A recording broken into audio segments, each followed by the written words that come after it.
This is a Global Tel-Link prepaid call from an inmate at Roanoke River Correctional Institution. This call will be monitored and recorded for customer assistance, collection, or complaint procedures, or to block future. Thank you for using Global Tel-Link. Assalamu alaikum. Yeah, walaikum salam wa rahmatullah. How you doing? Alhamdulillah, I'm good. How about you? Alhamdulillah, man. I can't complain, man. I appreciate you contributing to the Honoring Our Men series, man. What you got for us today? Well, today, we're going to get into a major issue, which is dealing with reentry. And the major factor to that is what they call risk assessment.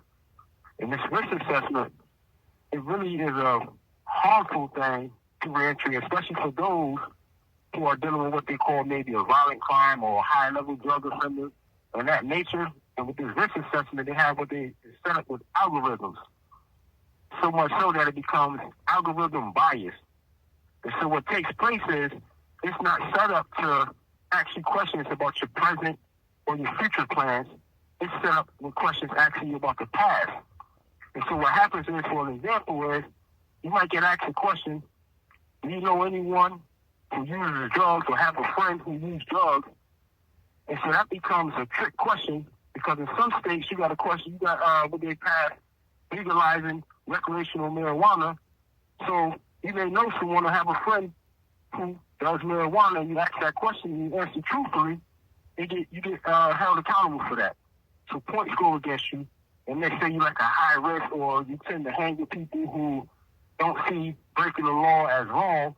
And then they ask you other questions, ask you, have any of your parents or siblings been incarcerated? So if my parents was incarcerated before I was born, I have no control of that. But I have to answer truthfully. So now what happens is I get deemed again as a high risk. So when I'm deemed as a high risk, it prevents me from moving forward. And that risk assessment is a purpose. This call is from a North Carolina correctional facility. High-risk crimes, you can't go out to any green codes and work release. You have to pass a risk assessment with a certain number. But it's set up against those who maybe was born in a poverty state or in an urban area where high crime is the norm. It's impossible for one to pass. So if you put in a position where you're going to have to lie on it. So now when you have to lie, you're going against morals and principles that you don't build in yourself. Or if you have a religious background such as myself and yourself being Muslim, you're going against the principles of always speaking the word directly to the truth. Because now you're trying to have a benefit to go out to work release to prepare you for your release. So what happens is you become discriminated against. It's something that I call status discrimination or poverty discrimination. And if you look at the people who are going out on work release, and this is no knock towards them, it's really those who contribute to the recidivism numbers, because it ain't the people with the high crimes or high drug levels who get hit with a lot of time. Those are not the ones who really contribute to the recidivism rate. The norm for them is once they're released, they is a successful reentry person. They are the ones who out there who's giving back to the community, helping the brothers out in here, because they did a long stretch. Then it's those who come in with, minor crimes like, it ain't minor, but like burglary, or they stole something that was probably worth $200 or $300. They got caught with a half a gram because they get high, and they send them people out on work release and arm them with more funds to go out and commit the same thing for us with their addiction, because they didn't get no help for the addiction because they out working instead of doing programs. And those are the ones who keep coming back in the revolving door. So the successful stories, which is the ones with a violent crime maybe or high-level drug in, he don't get the benefit of that, but yet he is the one who goes out and contributes to this reentry matter that they have going on. They are the success story, but they get deemed to put in the status in a position inside the walls where they can really get no help. It actually sets one back, because if one has to lie about it, what does that do for his value system? It makes him kind of corrupt. Now he's got a value conflict.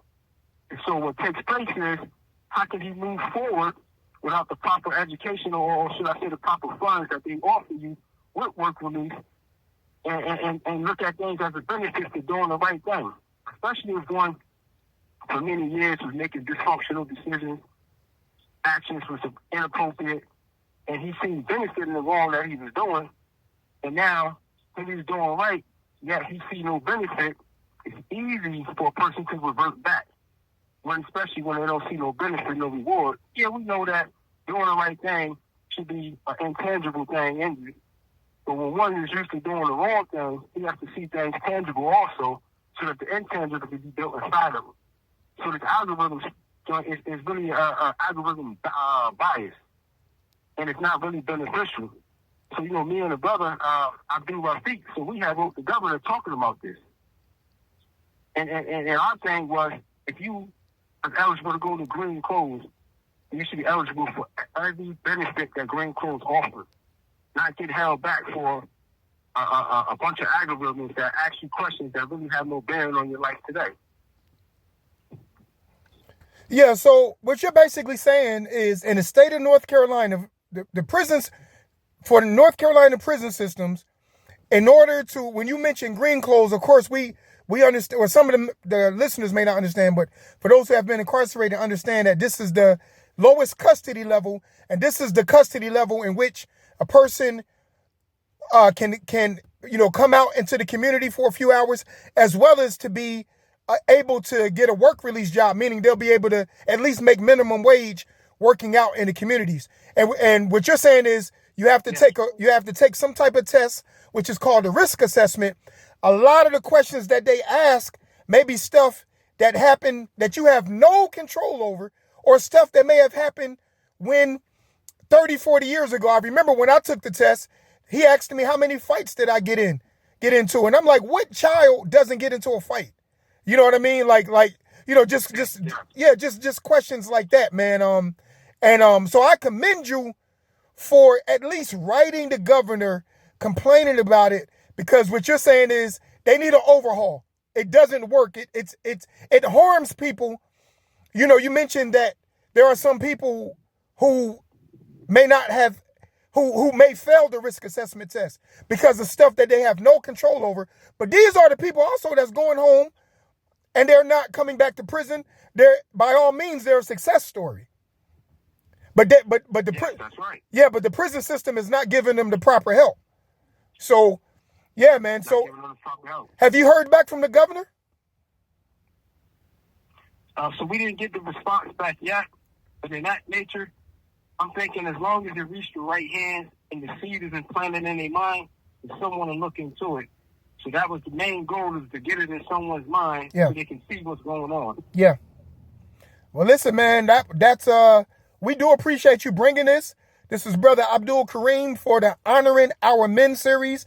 Abdul Kareem is in prison, but we want to honor this brother for using this time to better himself and also to challenge the North Carolina prison system to do better by the guys that's incarcerated, by offering them better programs and better opportunities from the North Carolina Correctional Facility, and better opportunities for these guys to be able to, for the men and the women, for them to be able to go home and stay home.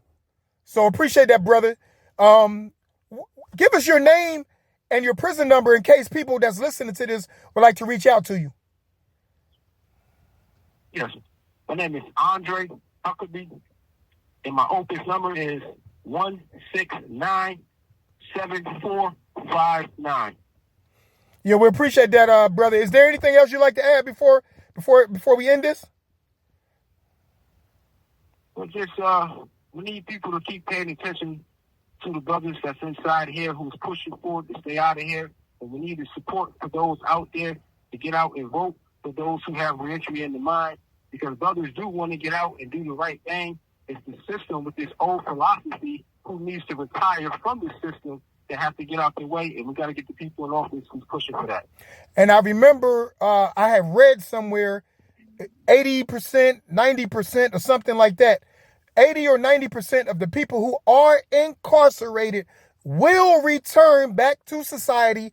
And in most cases, they're going right back to the communities in which they caught their crimes, or in which they committed their crimes. So that's true. Yeah, so all hands are on deck. So appreciate that, brother, man. Assalamu alaikum. Alhamdulillah. Wa alaikum salam wa rahmatullah. Peace.